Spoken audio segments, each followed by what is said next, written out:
নমস্কার, কেমন আছেন সবাই? পারমিতার রান্নাঘর ব্লগে আপনাদের সবাইকে স্বাগত জানাই। গরম পড়েছে তাই না? মনটা সবসময় ঠান্ডা ঠান্ডা কিছু খেতে চায়। তাই আপনাদের জন্য আজ আমি নিয়ে এসেছি ম্যাঙ্গো হেলদি মিল্কশেক। এর জন্য যে যে উপকরণ লাগবে সেগুলি হলো, প্রথমে পাকা আম দুটো,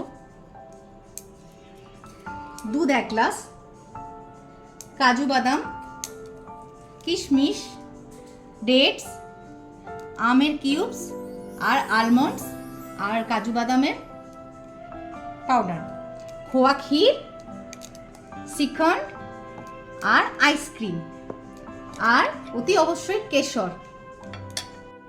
দুটো আমের পাল্প মিক্সার গ্রাইন্ডারে দেখুন আমি নিয়ে নিয়েছি, তার সঙ্গে 1 গ্লাস দুধ।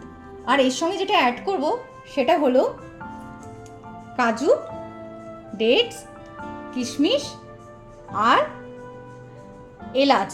এলাচগুলো ছাড়িয়ে এরকম করে নেবেন, তারপরে মিক্সার গ্রাইন্ডারে দেবেন। আর আমের কিউবস গার্নিশিংয়ের জন্য। আর মিক্সার গ্রাইন্ডারে দিতে হবে শ্রীখণ্ড। এটা যে কোনো কোম্পানির শ্রীখণ্ড আপনারা ইউজ করতে পারেন। দেখুন, ঠান্ডা ঠান্ডা মিল্কশেক তৈরি। এটা সবাই খেতে পারবে, আর বাচ্চারা বিশেষ করে খেতে চাইবে, কারণ এটা আমের সিজনের জন্য বেস্ট অপশন। আজকের জন্য এইটুকুই। নমস্কার, ভালো থাকবেন সবাই। আর প্লিজ সাবস্ক্রাইব করতে ভুলবেন না, ফলো করতে ভুলবেন না, লাইক করতে ভুলবেন না, অতি অবশ্যই কমেন্টও করবেন। আজকের জন্য নমস্কার, ভালো থাকবেন সবাই।